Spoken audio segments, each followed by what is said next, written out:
Fast X, when a franchise runs out of gas. Fast X, when a franchise's tread comes off the tires. Fast X, when a franchise reaches the end of the road. Fast X, when a franchise's engine starts to stall.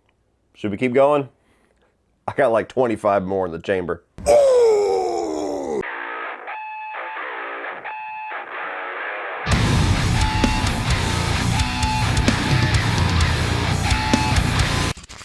What is up, everybody? Welcome to my review of Fast X, where the end of the road begins, or so these trailers are leading us to believe. Time will tell.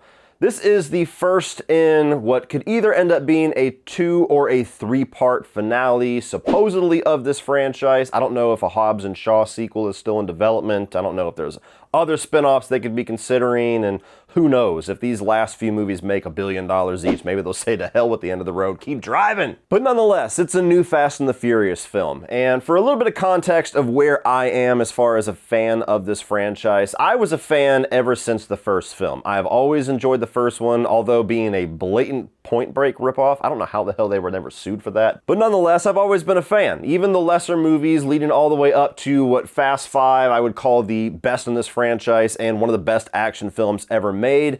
And ever since then, this franchise has just gone bonkers. It's just been this huge blockbuster. They've gone bigger and bigger and bigger and dumber, unfortunately. And somewhere around between Furious 7 and The Fate of the Furious, I really started to fall off. After the death of Paul Walker and the way that Furious 7 ended, I honestly felt like that was the best place to end this franchise, just narratively. And ever since they've gone on, it just hasn't felt right. So with the absence of the Brian character and the fact that they have just gone way, way, way too far for my own personal taste as far as just the suspension of disbelief. I mean, they had already kind of teetered over that line at Fast and Furious 6. By the time we got to 8 and especially 9, it was just dumb, to the point where I wasn't entertained. And so I've fallen off this franchise quite a bit, but I still go and check them out because they're always entertaining. Even the worst film in this franchise, which I would say is the last one, it's still entertaining enough to watch. It's dumb fun. And so when they were promoting this movie as the end of the franchise, I actually kind of breathed a sigh of relief because I feel like it's time. You know, there's some people that could watch 25 of these movies and all the power to you, but there is something to be said about having a finite end in sight and having a stopping point in sight to try to end a franchise on a high note. And I think it would be smart to do that at this point with the way the Fast and the Furious films have gone, especially after the low reception of the last film. So I was interested in it. When they added Jason Momoa as the villain, got a little bit more interested in it. When they said it was going to be a 2-part finale, I got a little bit, we'll say, hesitant, trepidatious about that. But just like the last couple of films, I just walk in hoping to be entertained. Shut my brain off to the best of my ability, which I don't have a very good ability at that, and just entertain me, and hopefully I'll walk out satisfied. So did Fast X accomplish that? Kind of.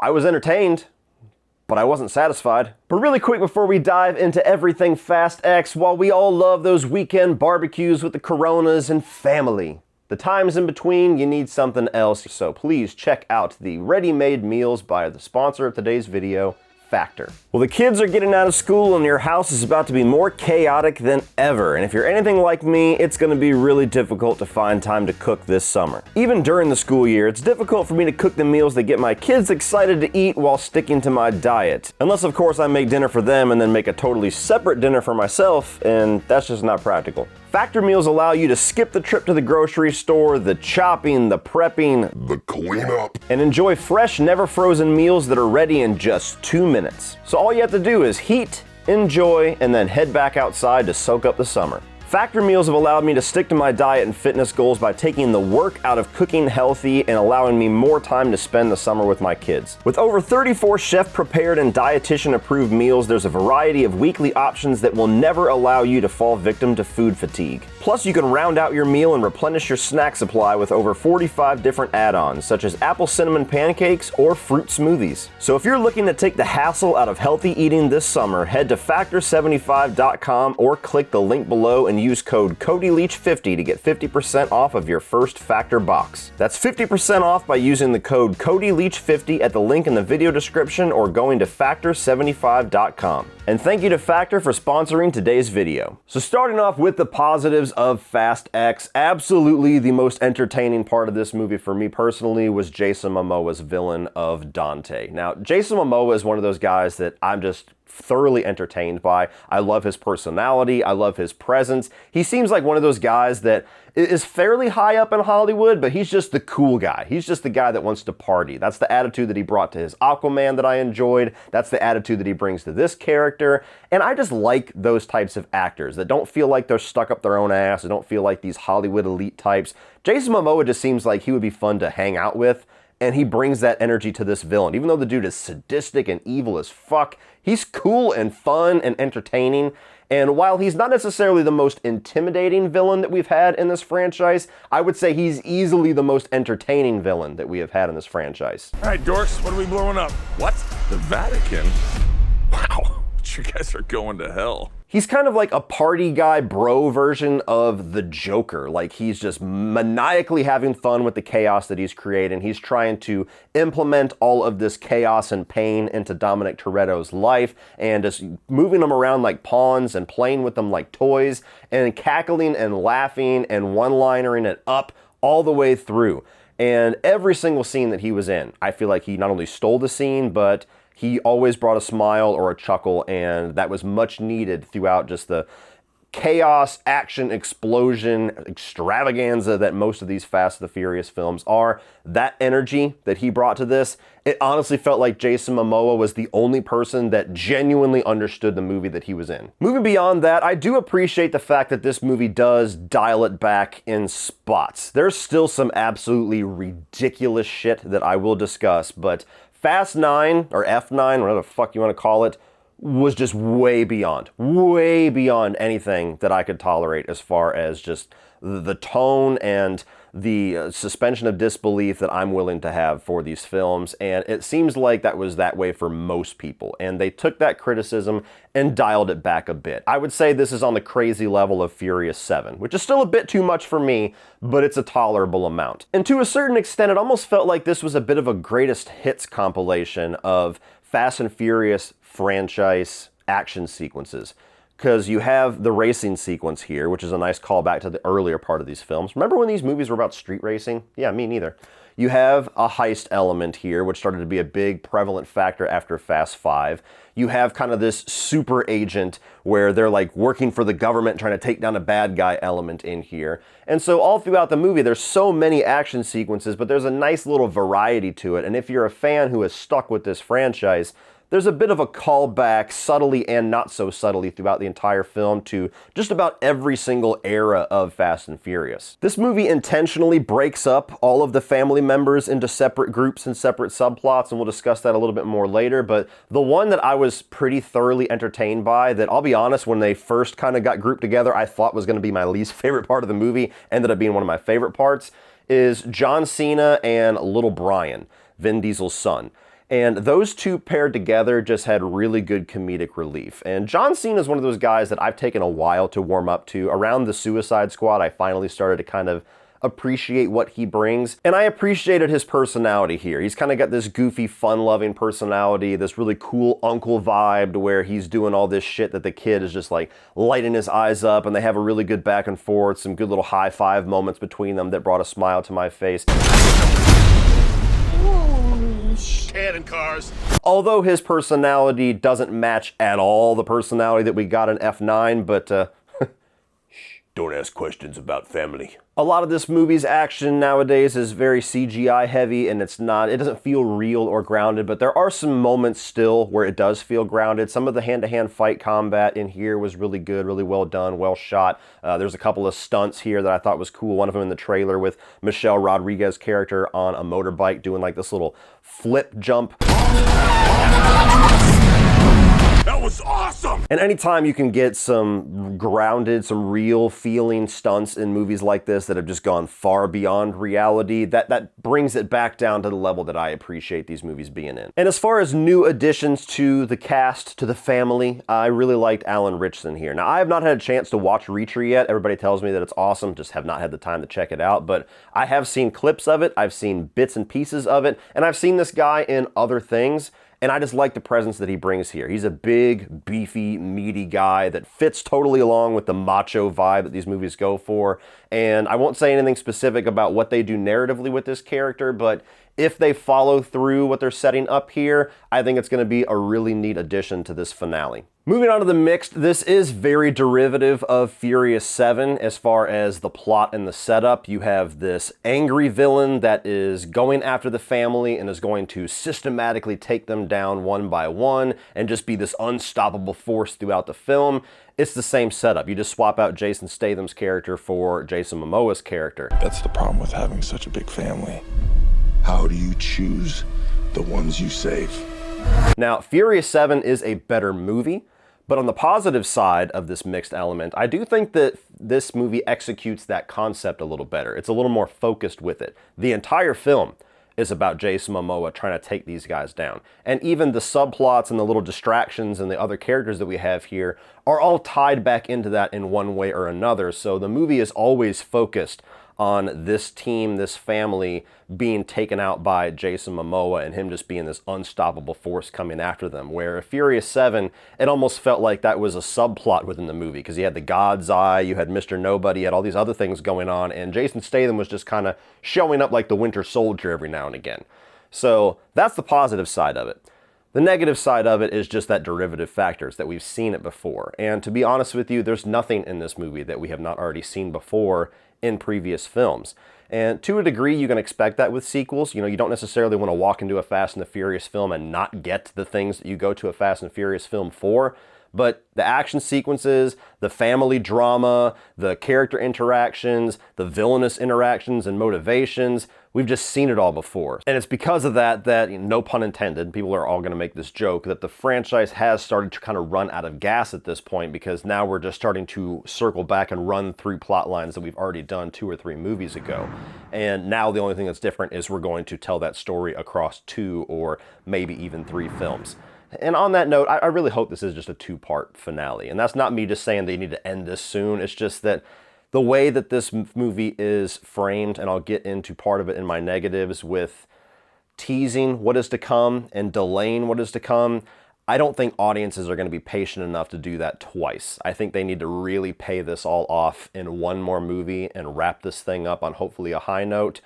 And I think a really good closeout 11th film will actually make this movie a little better. Now, before I move on to my negatives, I think it needs to be said, guys, there's nothing really new to talk about in regards to a Fast and Furious film. We all know the issues that these films have. You either accept them and move on, or you maybe even enjoy these movies for those flaws. And if you're somebody that despises these movies for these flaws, there's nothing new. There's nothing brought into Fast X that's going to change your mind. If you love these films, you're probably going to continue to love this one. If you've been on the fence, you're going to end up kind of in the mixed spot that I'm in. And if you hate these movies, Fast X is going to do absolutely nothing to change your mind. It almost feels like it's without insight at this point to even list the issues of a Fast and Furious film, because it's like, yeah, we know. It's been that way for how many years now? And with that said, starting off the negatives, look, it's a Fast and the Furious film.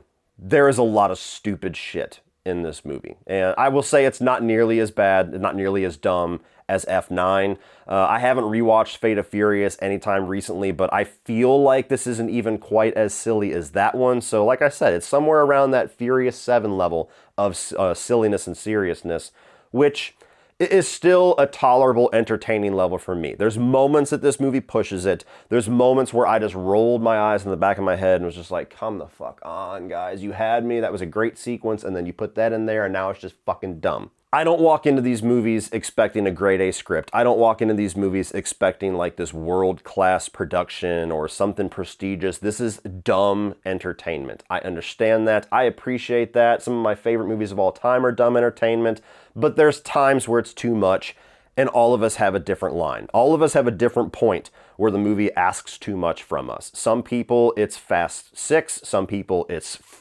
8. Some people, 9 hadn't even reached that level yet, and they're waiting for them to reach that level. For me, Fast and Furious 6 was where they started to push the line, and they have just gone significantly past that line since. So that'll give you some context about how much of this movie I thought was fun and entertaining and how much of it was just like, what the fuck are you doing? I will say though, the one moment in this movie where I absolutely just groaned at how ridiculous and egotistical and stupid it was, and this franchise has had no shortage of these moments for the last 3 movies, is where Vin Diesel's character literally lifts an entire car with one arm. Holds a gun with one arm, grabs a hold of a car with the other, and lifts an entire car. Dude, get the fuck over yourself. I used to really like Vin Diesel, but the Fast and the Furious films have just turned into a gigantic ego dick stroke for that guy, and it's nauseating to me whenever it is those moments. Like, Toretto at this point is the most indestructible and strong human being on earth, and it's cringeworthy. He used to be a great character. He used to be such a strong character, not just physically, but just there was a lot of meat on the bones of that character to explore. And him just turning himself into this superhero, I don't like it. I don't enjoy that whatsoever. And those moments in this movie are the worst moments for me. Is it fair to say that this will be the best one? Moving beyond just the stupidity that is an inherent nature of a Fast and Furious film, the family is just too big at this point. Now, I understand this is going to be a 2-part movie, or maybe even a 3-part movie. The box office will let us know that very quickly. There's just too many people, too many groups, too many subplots going on at once. There's like 5 movies worth of shit going on within this one film, and it doesn't add up to anything coherent or satisfying. It just feels like way too much stuff stuffed into one movie. And so you have sequences here where they'll literally cut a sequence at a point where it doesn't really make sense so that we can catch back up with another group of characters and then come back and follow up the scene that should have been played all the way through, and the impact of that scene is now gone. So, for an example, the big fight scene that we've seen in the trailers between Michelle Rodriguez and Charlize Theron, the context of that scene is that they're both locked in this prison and they have to work together to get out, but Michelle Rodriguez is going to beat the shit out of her and escape herself. So you have the fight scene, then the scene cuts and moves on for like 15 minutes to other people in this movie, finally comes back to her going out through the door that she's going to escape from, realizes there's nowhere to go without Charlize Theron, and then comes back down to kind of put the tail between her legs and go, okay, I guess we got to work together. And the comedic effect of that happening is killed by the fact that we took a 15-minute commercial break in between that. If they'd let it play all the way out, that would have been a genuine laugh in my theater, but nobody said shit. So through most of the runtime of this film, you have got Dom off on his thing, you've got John Cena and Little Brian off on their thing, you have got Brie Larson in here kind of sprinkling in the mix off on her own thing. You got Michelle Rodriguez off with Charlize Theron. You've got Roman and Tez and the hacker chick and Han off doing their own thing. And the movie just juggles those storylines throughout 2 hours and 15 minutes. And there's not really a narrative point for a good bit of what these characters are doing. Most of the Roman and Tez group stuff is there for just the goofy comedic relief of having those two characters constantly bicker and fight like an 80-year-old couple. Even the John Cena and Little Brian stuff, which is some of the most entertaining stuff in the movie for me, doesn't really serve a narrative point until the last 15 minutes of the film.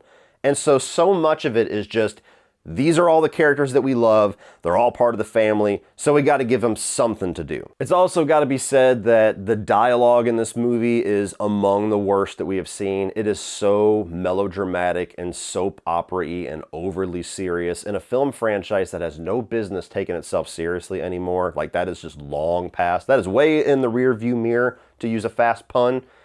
And so there's moments here, namely with the Vin Diesel character, that is just, for the last 2 or 3 movies, has just been over gravitas, where everything he says is, you just gotta have faith in family. And again, I understand that that's part of the seasoning of a Fast and the Furious film. Maybe it would feel weird without that, but at this point, I've had enough of it. My tolerance is gone. And going along with talking about the seasoning of a Fast and Furious film, unfortunately this franchise has used the same cards, the same bag of tricks for the last number of films now, to where we know what's going to happen. We know the reveals that are coming. We know that anybody that dies is not actually dead. We know that anybody that has died in the past is probably going to come back. We know that whoever is the enemy in this film is probably going to be part of the family in the next film.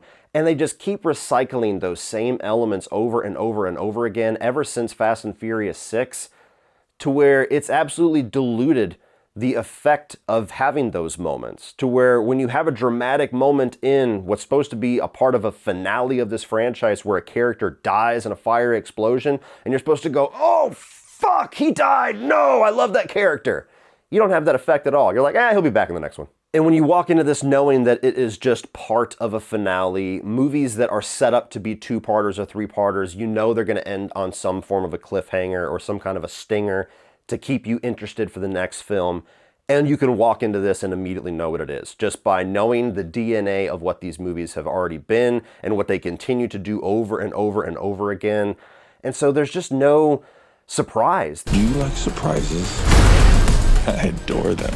There's no impact left. There's just nothing really to be impacted with aside from just dumb visual entertainment. And for some people, that's enough. Sometimes it's enough for me. But it's not enough for me on this franchise anymore. I need more. And with that said, the final issue with this film that, honestly, I probably liked this a good half a star more before the way this movie ended. And it just left me with such a frustrated tone that it kind of dropped my enjoyment level of the entire movie. This is not a complete film by any stretch of the imagination. Now, anytime you have a duology or a trilogy that is meant to be one story chopped up into pieces. You can think of the original Star Wars trilogy, you can think of Lord of the Rings, you can even look back a little bit more recently with Infinity War and Endgame. Properly done, those individual movies still stand on their own. They still have their own story arcs, their own conflicts, their own climax and resolution to make them feel like an isolated, satisfying experience that leaves trails and leaves things to be resolved in other movies, but still leaves the audience feeling satisfied for that one isolated experience. And Fast X does not do that at all. When you watch this, it quite literally looks like they took a completed script for one Fast and the Furious film, took the last 20 or 30 pages of it, as in like the climax of the movie and everything after, and just tore it out of the book, wrote Fast X 2 on it and said, okay, add some more shit to that. That's going to be its own film. You get to the point in here where it feels like we're getting to the climax of the movie that everything is building up to, and this is where we're going to get the resolution to some of the conflicts and storylines that we've been following for the last 2 hours, and the movie just fucking stops. It just stops. Just dead. Just stops. See you next time. That's not how you do a 2-part or a 3-part film. That's not how you execute a story like that. You don't chop off the climax and just tease that for a couple of years from now. You still have to resolve your movie and leave things, a few things unresolved to pick up in the next film. That is how you do it. Fast X does not do that. And so when the ending of this movie came, I just almost got pissed off. I mean, I don't have enough real emotions tied to this franchise to really genuinely get upset, but I was just like, what the fuck, dude? That ending can go to hell. And so while I was entertained, while I did enjoy myself with this movie more than I did not, while I certainly liked this more than the last couple of Fast and the Furious films, by the end of it, I was still left unsatisfied because I was not given a completed movie.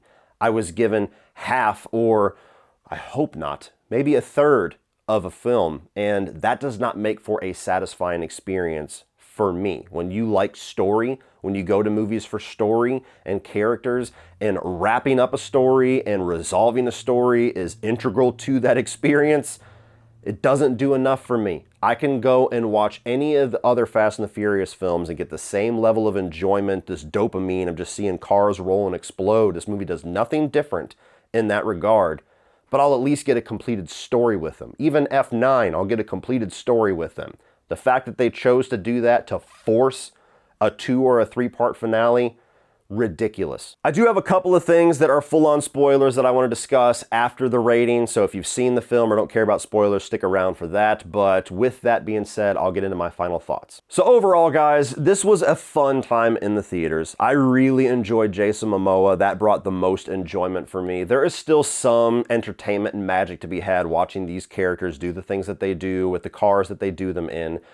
But narratively, dialogue-wise, script-wise, this is one of the weakest of this franchise, and the fact that they are trying to force this into being like some epic trilogy or duology finale, it just doesn't work. It actually kind of made this film worse in my mind. So if you're a Fast and the Furious fan, you don't need my approval, but you will enjoy this if you enjoy the others. If you've already kind of jumped ship, then there's nothing really here that's going to win you back. All right, guys, we're talking spoilers now. You have been warned. So the movie ends with basically Dom and little Brian doing that stunt that we saw in the trailer where he drives down a basically vertical wall in this dam to escape this explosion. But aha, Jason Momoa thought of that ahead of time, and now he's going to blow up the dam. So the movie ends with Dom looking at his son with this look of despair like, oh, fuck, son, sorry, I couldn't save us this time. Does anybody believe for even a single solitary second that they're not going to survive? The impact of an ending like that has to be us believing that these characters might not make it. And there's just none. They have completely thrown that out with the amount of times that they have saved these characters from absolutely unsavable situations and even revived characters that there's no fucking way that they lived. So that was not a satisfying way to end this movie for me. And it just cut it off at a point where I'm like, okay, so that's where we're ending? Fuck you. Beyond that, you have the two reveals of returning characters after. So you have Charlize Theron and Michelle Rodriguez that are going to escape in this submarine, presumably maybe the same submarine from The Fate of the Furious. And who is driving the submarine? None other than Wonder Woman herself, Gal Gadot. Now, or Gal Gadot. I never know how to pronounce her name. Again, one of those things that this franchise has done so many times to where there's just no impact with that. And how they're going to explain her surviving, I don't care, because they didn't do a very good job at explaining how Han survived. They were just kind of like, fuck it, who cares, he's back. And they're going to do the same thing with her. Now, aside from the fact that it's going to be nice, character-wise, to see Han and her reunite and kind of get that magic back and have them probably end on a good note, I like that element of it. But it's just, they've gone back to that well so many times that has held no impact for me. As soon as it showed somebody come out of the sub, I'm like, yep, Wonder Woman. And then they zoomed in, I'm like, yep. Who the fuck else could it be? I mean, the only person in this franchise that has not come back yet is Jesse, who was shot in the first movie. So that's the only person who is left to come back. If they don't keep him back, I don't know what that actor did to piss them off, because everybody else got revived 2 or 3 times. And then you get the mid-credit scene that, unfortunately, The Wrap decided to spoil for everybody and called it an exclusive. It's not exclusive, you assholes. It's a spoiler. I cannot fucking stand this modern journalism of taking full-on spoiler details of a movie and just running it as exclusives or like some kind of a scoop that they got. You're fucking ruining the experience for all of us movie fans because you assholes get to go see this movie early, weeks before the rest of us. And you think it's okay and it's moral to put that out there into the world to where a lot of us, it's completely impossible to avoid because we don't know to avoid it.